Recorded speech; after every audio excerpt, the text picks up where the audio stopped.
J'espère que vous allez apprécier le cadrage du jour parce que j'ai bien évidemment fait en sorte que vous puissiez profiter de ce petit invité tout poilu, même si j'espère qu'il va pas trop vous distraire. Bonjour à tous, j'espère que vous allez bien. Je vous retrouve aujourd'hui pour notre traditionnel rendez-vous mensuel. Je vais me concentrer sur mes découvertes et mes favoris de ce début d'année et donc du mois de janvier. Alors pour une fois, je ne vais pas commencer par un favori beauté. J'ai mis autre chose en haut de ma pile puisqu'il s'agit d'un favori de circonstance. Qui dit début d'année dit évidemment vouloir organiser ses semaines et son agenda. Et si vous me connaissez un petit peu, vous savez que ces dernières années, à chaque fois, je me suis commandé un agenda de la marque Refill Paper Co. Ce sont vraiment mes préférés et je les trouve sur le site d'Anthropologie. Alors, pour l'année 2023, très mauvaise surprise, lorsque j'ai commencé à me pencher sur ce sujet de mon nouvel agenda, eh bien je n'ai trouvé aucun design qui me plaisait. J'ai trouvé que les options proposées étaient hyper sombres et en même temps vous allez me dire ça allait être très difficile de faire mieux que mon agenda de 2022 puisque j'avais opté pour ce superbe motif d'hortensia qui est l'une de mes fleurs préférées. Donc je suis repartie du site d'Anthropologie avec le cœur brisé. Je me suis dit j'ai pas d'agenda pour cette année, mais après quelques recherches, et ben vous savez quoi, bonne nouvelle, j'ai presque trouvé encore mieux et moins cher, donc c'est plutôt cool. J'ai trouvé mon bonheur sur Amazon. C'est un agenda qui coûte beaucoup moins cher que les options que je vous ai recommandées par le passé, puisqu'il ne m'a coûté que 15 € et vous savez quoi ? Il m'a bluffé. Je m'en suis servi pendant tout le mois de janvier et je le trouve extra. Donc si vous êtes un peu dans la même situation que moi, que vous avez envie de pouvoir vous organiser et de trouver un objet qui finalement prend pas beaucoup de place et qui est pourtant très bien conçu, et bien ma recommandation c'est celui-ci. Et en plus vous savez quoi ? Il est trop joli. J'ai été très agréablement surprise lorsque je l'ai reçu parce que je trouve que le design comme ça un peu avec des fleurs, des feuilles d'eucalyptus est très joli. Et il y a également des petits effets dorés comme ça par endroits. Donc il s'agit en fait d'un agenda avec une petite spirale comme ça qui est hyper complet puisque je vais vous montrer un peu l'intérieur comment ça se présente. Donc pour chaque mois vous avez une double page où vous pouvez évidemment... Est-ce que vous voyez quelque chose? Ouais, à peu près. À peu près. Vous pouvez organiser votre mois puisque vous avez donc le mois calendaire juste ici pour avoir un petit aperçu. Et puis après vous avez des doubles pages avec les journées de chaque semaine. Vous avez également en début d'agenda, j'ai vu il y a plein de pages dont je me suis même pas encore servi. Il y a un petit récap de l'année et en fait je vous dis des bêtises, à la fin de l'agenda vous avez également des fiches pour ajouter des contacts importants.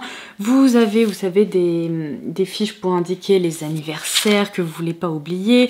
Vous pouvez inscrire vos buts ou vos objectifs de l'année. Vous avez des pages un peu rétrospectives pour pouvoir indiquer vos meilleurs souvenirs.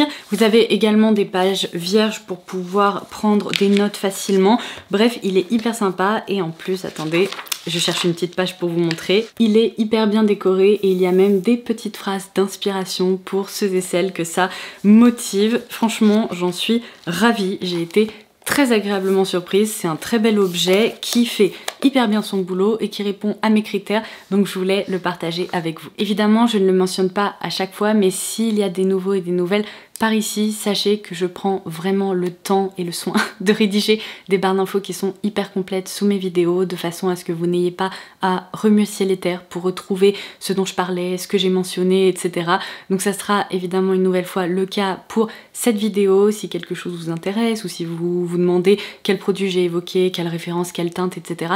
Tout sera listé sous cette vidéo. Il vous suffit de dérouler la barre d'infos et vous retrouverez un récap complet. Et d'ailleurs, tant que vous y êtes, n'hésitez pas à vous abonner pour ne louper aucun futur contenu. Petite anecdote me concernant, vous avez dû remarquer que lorsqu'on parle de produits pour le teint, j'ai un petit peu tendance, lorsque je trouve quelque chose qui me plaît, à l'utiliser pendant 6 mois ou 1 an, pas de problème, et je n'ai même plus envie de me tourner vers quoi que ce soit d'autre. En 2021, j'ai eu une petite obsession pour un fond de teint Peripera. L'année dernière, donc en 2022, je n'ai pas arrêté de vous recommander le Tinted Hydrator de la marque Wet n Wild, que j'aime toujours autant, mais là, ça m'a pris un peu comme... je sais pas, une claque. J'ai fait plein de découvertes incroyables en ce début d'année 2023. Alors voilà, après des mois et des mois d'utilisation de cet unique produit, j'ai finalement trouvé d'autres produits que je peux vous recommander. Alors en matière de produits pour le teint, c'est-à-dire vraiment pigmenté si vous voulez, pour créer un teint homogène avec un peu de pigment mais qui reste hydratant et qui sont confortables et qui ont un superbe rendu sur le visage, mais deux pépite de ces dernières semaines, ça a définitivement été ces deux produits-là. Donc tout d'abord le Sheer Skin Tint de la marque Summer Fridays que j'ai dans la teinte la plus claire. Vous avez un petit embout comme ça assez précis qui vous permet de bien doser la quantité de produits que vous prélevez. Et c'est littéralement ce qu'on peut lire sur le packaging, c'est-à-dire que c'est un mélange de crème teintée slash sérum teinté. C'est un peu comme si on appliquait un produit de soin mais qui est pigmenté. Je l'applique directement à la main comme ça et le rendu est sublime sur le visage. Il joue sur la transparence, donc on voit vraiment, si vous voulez, l'aspect naturel de la peau. On n'a même pas l'impression d'avoir appliqué un produit. Je pense qu'il faut en effet partir d'une base sans trop d'irrégularité parce que sinon la couvrance vous risquez de la trouver un peu trop faible. Mais si vous avez juste envie d'unifier votre teint, de camoufler quelques rougeurs ou quelques cicatrices ou quelques petits boutons, franchement son rendu global est tellement beau que j'ai tendance à conseiller plutôt d'appliquer une base assez fine et de compléter par exemple avec un anti-cerne ou un correcteur un peu plus pigmenté là où on le souhaite. Mais cette base là, magnifique. Ce que je porte sur mon visage aujourd'hui, c'est l'une de vos recommandations que j'ai complètement adoptée, qui se retrouve donc dans ses favoris. Mais quelle merveille ce truc! Il s'agit du sérum teinté repulpant dans la gamme Accord Parfait Nude de L'Oréal. Alors là, le packaging, je l'aime un petit peu moins parce qu'il faut faire gaffe, surtout par exemple quand on s'habille avant de se maquiller, on peut se dire oulala, faut pas que ça éclabousse partout. C'est-à-dire que c'est une pipette comme ça, mais mine de rien ça permet quand même aussi de doser la quantité qu'on applique, donc j'aime bien, je tolère, je préfère clairement ça à ça, mais c'est pas dramatique. Mais franchement le produit qu'on retrouve là-dedans, sublime. Il est fin, alors celui-ci j'ai plutôt tendance à l'appliquer au pinceau, je trouve que le rendu est hyper naturel, très diffus, très agréable, mais ce sont dans l'ensemble deux produits qui sont très proches, donc si vous aimez l'un, vous aimerez l'autre et vice versa. Et sinon, si vous aimez ce genre de produit, encore une fois, un peu à la frontière entre du skincare et du maquillage, ça devrait vous plaire. Je les recommande particulièrement aux peaux qui ont tendance à être déshydratées parce que ces produits-là ne marquent rien du tout. Donc je les aime à la folie, je vous les recommande et quel trouvaille. Tiens d'ailleurs, puisque je vous disais que je l'appliquais au pinceau, celui dont je me suis le plus servi en combinaison avec ce produit, c'est la référence 200 de chez Real Techniques. Désolée, il est un petit peu sale parce que je m'en suis de nouveau servi ce matin, mais c'est un petit pinceau buffer comme ça qui est très doux et j'ai remarqué d'ailleurs qu'il est proposé donc dans cette version traditionnelle. Et il y a même une petite version miniature qui coûte encore moins cher qui est proposée, qui peut être par exemple hyper pratique à glisser dans une trousse de toilette. Donc si vous ne connaissiez pas encore l'existence de ce pinceau, je vous le recommande, c'est une merveille et en plus il est chouette, il est joli, il est bien designé, encore une fois il est très doux et assez dense, mais il répartit très bien la matière et notamment les fonds de teint. Bon, si vous avez visionné mes vidéos au mois de janvier, sans surprise vous savez que je n'ai pas arrêté d'utiliser cet anti-cerne de la marque Typologie. Non mais regardez, on voit qu'il est vraiment aimé. Par contre j'adore aussi ce packaging parce que ça permet de bien faire sortir tout le produit qui est à l'intérieur, on n'a pas de perte, etc. Mais waouh, c'est vraiment l'un des meilleurs anti-cernes que j'ai testé jusqu'à aujourd'hui. Sa texture est hydratante, elle ne marque pas, il est pigmenté, on peut très bien s'en servir au niveau de la zone du contour de l'œil ou bien même sur le visage quand on a une petite imperfection, une rougeur et compagnie. Je trouve que la pigmentation est bluffante par rapport à sa texture qui est aussi naturelle, légère et qui se comporte aussi bien. Il ne marque pas, il ne se sent pas. Bref, franchement, 20 sur 20. Puisqu'apparemment j'ai décidé de faire les choses un peu à l'envers, on rembobine et on revient à l'étape de la base, avant le fond de teint du coup. J'ai deux recommandations à vous faire, je les ai vraiment adorées au mois de janvier, ça a été de vraies découvertes. Alors tout d'abord, ce produit que j'attendais depuis... quoi, janvier 2022? Non mais franchement, j'arrêtais pas de le regarder dans des vidéos d'américaines et je me disais mais il va être lancé quand en France? J'ai attendu et ça y est, enfin il est disponible. Il s'agit du Perfector 4-in-1 Glow de la marque Maybelline.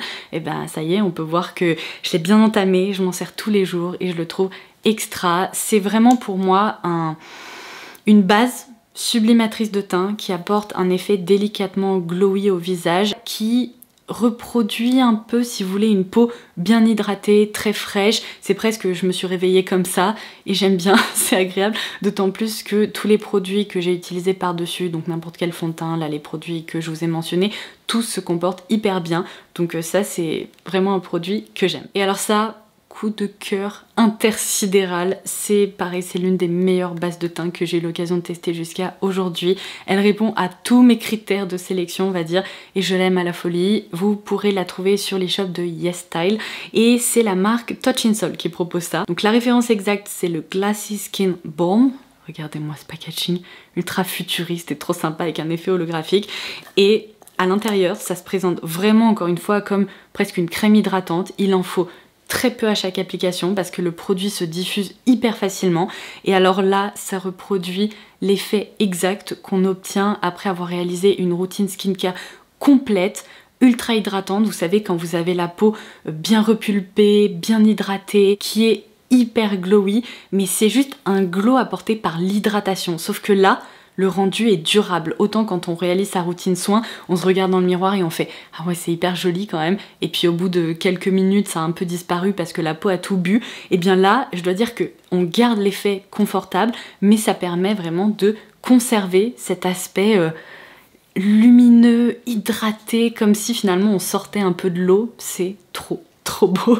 Donc je l'adore, franchement pareil, un de mes plus gros coups de cœur du mois de janvier. Et plus ça va et plus je le vois s'étaler un peu partout sur le lit. Franchement, il vit sa meilleure vie. Alors on repassera à d'autres favoris beauté juste ensuite, mais je vais vous parler de deux favoris en matière de mode. La chemise que j'ai le plus portée au mois de janvier et que je veux vraiment vous recommander, c'est cette chemise brodée de chez Cézanne, c'est la référence Rime, et je vais vous expliquer pourquoi je l'aime autant. Alors déjà en tant que telle, regardez-moi ce niveau de détail, ces petites broderies, elle est délicate, elle est féminine, elle est magnifique, ça va jusqu'ici au niveau des manches, enfin incroyable ce vêtement en tant que tel, je l'aime à la folie, mais non seulement on peut évidemment la porter seule et c'est une pièce élégante en tant que telle, mais en plus quand il fait froid, comme par exemple ça a été le cas au mois de janvier, à glisser sous un pull, notamment vous savez un pull un peu doudou, col rond et tout, c'est tellement parfait parce qu'on peut faire ressortir ce col qui est hyper détaillé,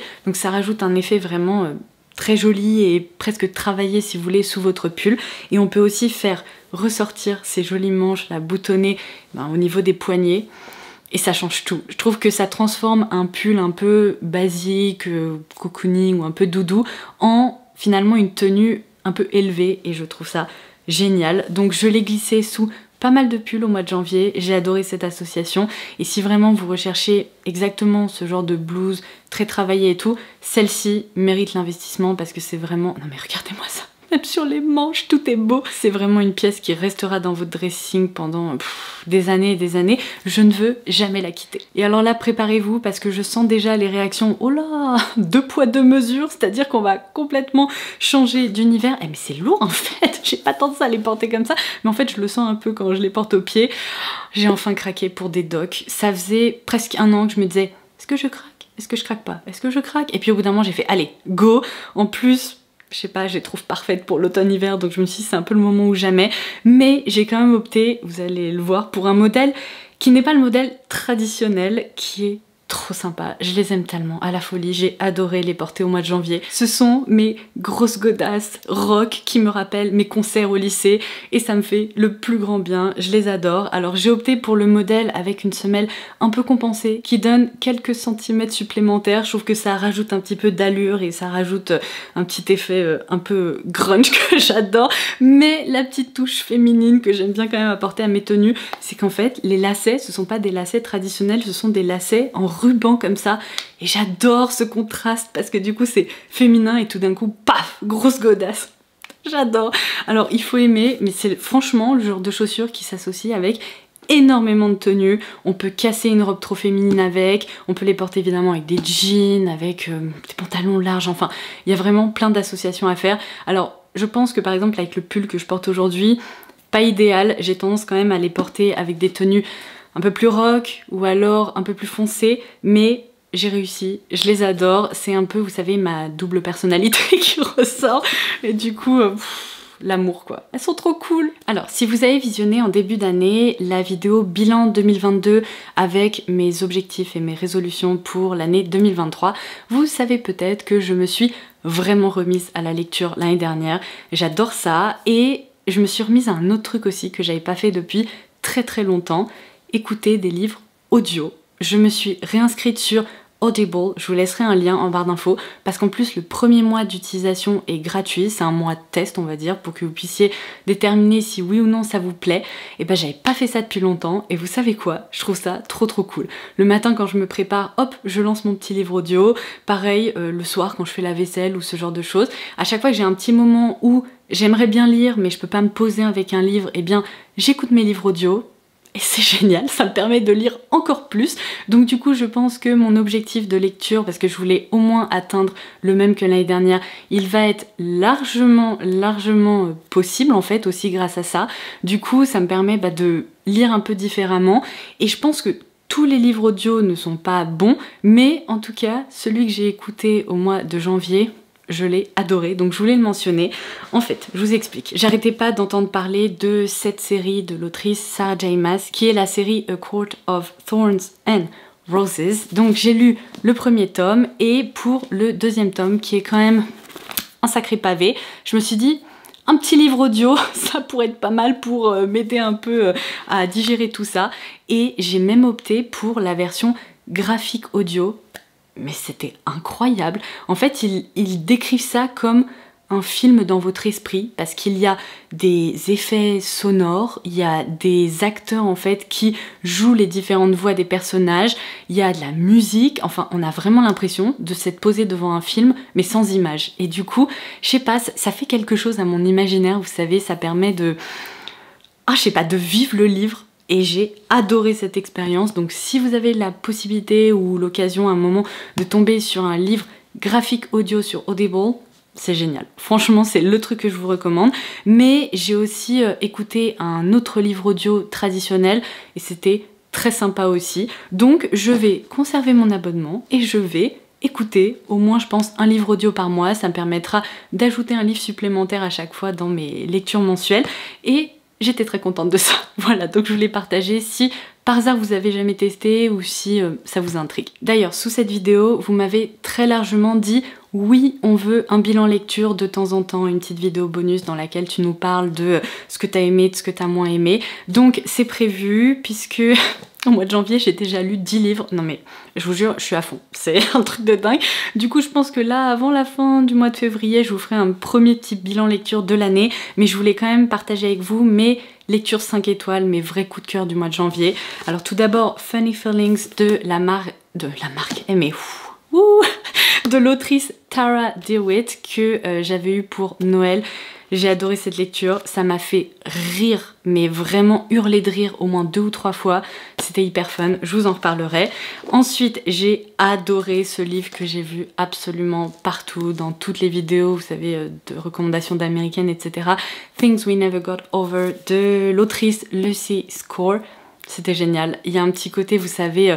petite ville, on plonge dans la vie de personnages qui sont hyper bien écrits, avec un petit peu de drama familial. Oh là là, qu'est-ce que j'ai aimé. Et d'ailleurs, le second tome sort au mois de février, je l'ai déjà précommandé, je suis à fond, donc voilà.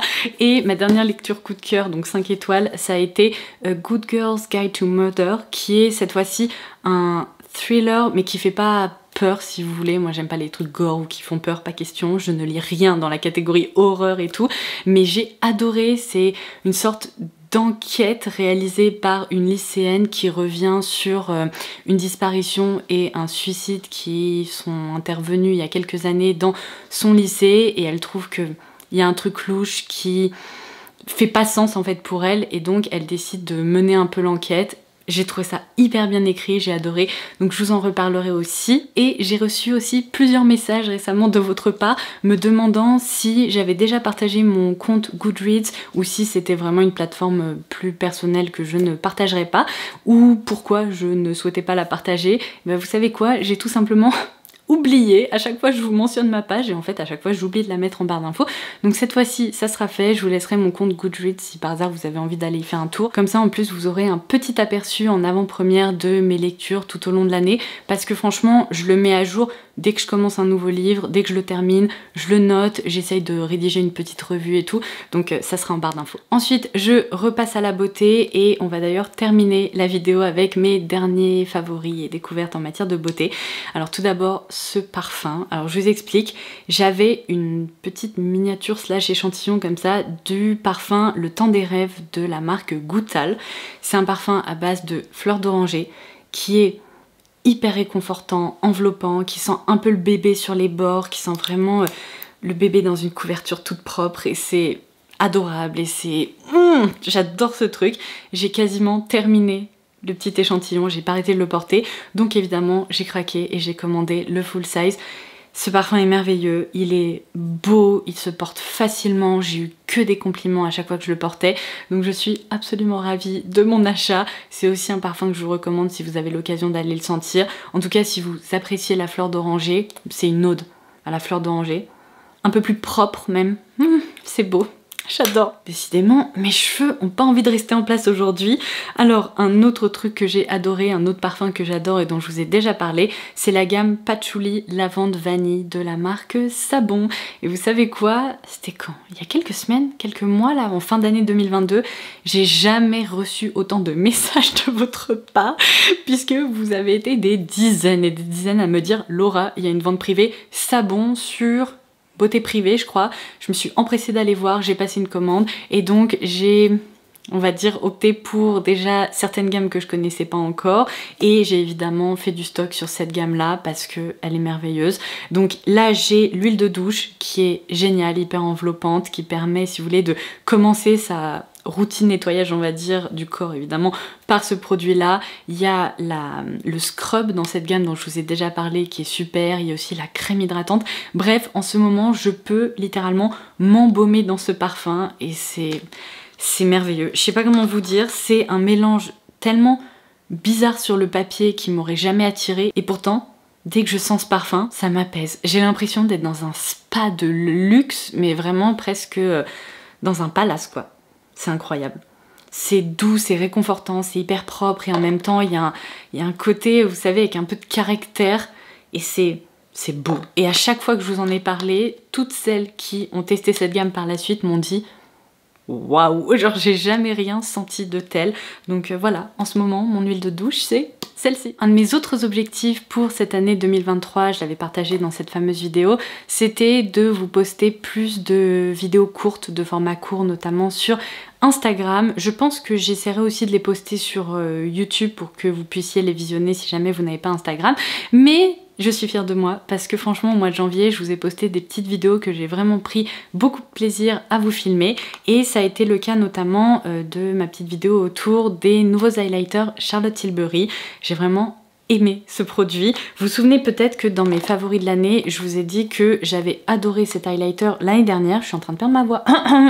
Je vous disais donc que je l'avais adoré, mais problème en fait, je ne me suis servi que de cette partie-là, qui est d'ailleurs bien entamée, mais j'attendais en fait impatiemment ce lancement puisqu'il s'agit d'highlighters vraiment unis en quelque sorte, et j'ai pas arrêté de me servir de la teinte Moonlit Glow qui est aussi l'highlighter. Pourquoi je peux plus parler? Non mais c'est scandaleux. Bref, de l'highlighter que je porte aujourd'hui sur le visage, je le trouve hyper joli, la texture est fine, je retrouve vraiment en fait la finesse de ce produit là qui me plaisait beaucoup et en même temps l'intensité est modulable, la couleur est absolument parfaite parce que c'est une couleur neutre, il n'y a pas de sous-ton rose ou orangé ou jaune, enfin bref, c'est vraiment la couleur parfaite, notamment quand on a la peau très claire comme moi, mais je trouve que c'est franchement la teinte la plus universelle qui soit parce que encore une fois pas de sous-ton et j'ai adoré m'en servir, je le trouve joli, il booste le glow et franchement je sens que c'est un achat qui est plus rentable en fait qu'un produit comme ça dont on se sert que de la moitié du pan. Et enfin je vais clôturer cette vidéo avec mes favoris pour les lèvres. Alors je commence par ceux-là que vous avez déjà vu dans la dernière vidéo que je vous ai publiée dans laquelle je vous parlais de tous ces rouges à lèvres mat, soi-disant sans transfert, qui font vraiment le buzz en ce moment ou qu'on voit passer partout.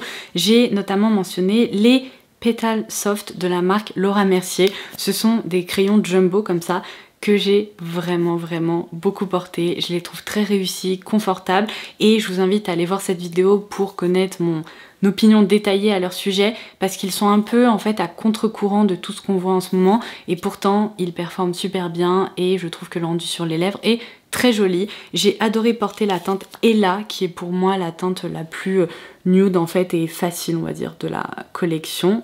Hop! Ensuite, j'ai pas mal porté cette teinte Jeanne, qui est un petit peu plus rehaussée, comme ça.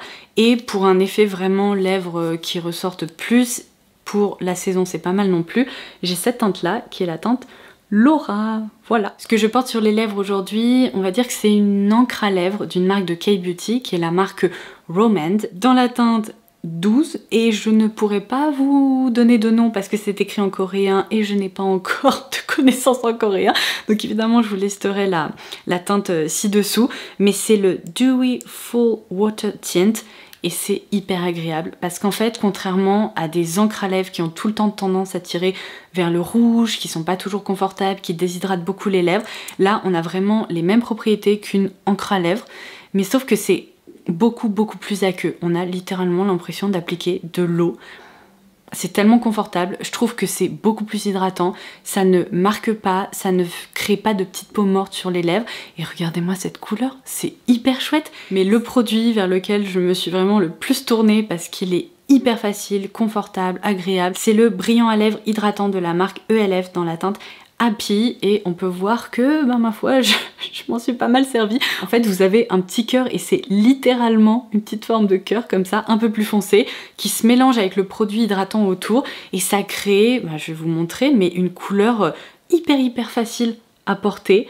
Ça dépose un voile coloré, encore une fois ça hydrate, ça se fait complètement oublier. Donc dès que je suis pas très inspirée, parce qu'en plus c'est une couleur qui va avec absolument tout, hop, je mets ça sur mes lèvres, ça les sublime, c'est génial. Et enfin, si vous avez visionné mes crash tests au mois de janvier, vous avez dû remarquer que j'ai beaucoup apprécié découvrir les Vinyl Ink de la marque Maybelline. Alors je trouve que c'est complètement fou parce que j'ai eu des retours, mais vraiment de côté du spectre, c'est-à-dire que il y a beaucoup de personnes qui les adorent, j'ai eu des retours hyper positifs, vous avez été hyper nombreuses à me dire oh yes, je les aime trop et tout, je suis contente qu'ils te plaisent, et il y a d'autres personnes qui m'ont dit je déteste leur texture. Alors entre nous je peux le comprendre parce que c'est un petit peu collant, mais par rapport à d'autres produits pour les lèvres que j'ai eu l'occasion de tester, je trouve pas que ce soit les plus collants. Moi la texture se fait un peu oublier en fait sur mes lèvres et j'ai tendance à oublier que je porte pourtant une couleur aussi pigmentée et présente, donc j'aime bien ce côté là. Par contre moi personnellement le seul truc que je leur reproche, c'est que j'ai beau hyper bien secouer les flacons avant application, je retrouve quand même au bout de quelques heures ce petit côté qui dépose, vous savez, des micro-miettes sur les dents, donc je suis obligée de vérifier au moins 1 ou 2 fois après 1 heure de pause si par hasard j'ai pas une petite miette de rouge à lèvres sur les dents. Donc ça c'est pas la caractéristique que je préfère, mais c'est tellement léger que ça me dérange pas vraiment. Moi j'aime bien les porter. J'ai beaucoup porté la teinte 15 qui est la Peachy ainsi que la 35 Cheeky. Ils sont réussis, je les trouve très jolis sur la bouche, en fait ils marquent pas et encore une fois je les oublie, donc j'aime bien ce genre de lac à lèvres et en plus ils sont vraiment sans transfert. Et bien voilà, j'en ai terminé avec cette vidéo favori. Dernière petite vérification dans mon téléphone parce que j'ai pas envie d'oublier quelque chose, mais il ne me semble pas, je crois que je vous ai parlé d'absolument tout. Donc voilà, je vais pouvoir vous dire au revoir. Je vous remercie d'avoir visionné cette vidéo, j'espère que vous aurez passé un excellent moment en ma compagnie et en la compagnie du petit chouchou. Non mais il est trop mignon. Bref, maintenant c'est à votre tour de partager en commentaire ci-dessous vos favoris, vos découvertes ou au contraire les produits qui vous ont peut-être déçus au mois de janvier. J'ai hâte de vous lire, j'ai hâte d'échanger avec vous et en attendant la prochaine, je vous embrasse très fort et je vous dis à très vite. Bye bye.